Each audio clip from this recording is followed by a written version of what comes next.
আসসালামু আলাইকুম ওয়া রাহমাতুল্লাহি ওয়া বারাকাতুহু। আজকে আমরা জানব ঈদের দিনের সুন্নত সমূহ। সুন্নত আমল কি কি? যেমন হাদিসের মধ্যে এসেছে ঈদুল ফিতরের দিন ঈদগাহে যাওয়ার আগে কোনো কিছু খেয়ে যাওয়া। যেমন আলী রাদিয়াল্লাহু তাআলা আনহু বলেন, আন তাকুলা শাইআন ক্বাবলা আন তাখরুজা।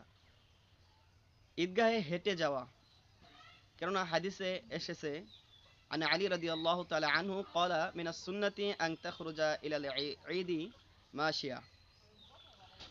ঈদুল আজহার দিন কোনো কিছু না খেয়ে ঈদগাহে গমন করা, ঈদুল ফিতরের দিন কোনো কিছু খেয়ে যাওয়া এবং ঈদুল আজহার দিনে কোনো কিছু না খেয়ে ঈদগাহে যাওয়া সুন্নত।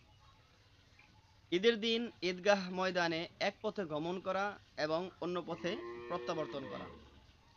ঈদের নামাজ শেষে সালাম ফেরানোর পর খুতবা দেওয়া, ঈদের খুতবা শ্রবণ করা, ঈদের নামাজ ও খুতবা শেষে দোয়া করা, ঈদের দিন শরীয়ত সম্মত বৈধভাবে আনন্দ করা, সুগন্ধি ব্যবহার করা, সাধ্যমতো পরিষ্কার পরিচ্ছন্ন কাপড় পরিধান করা, আল্লাহর শুকরিয়া আদায় করা।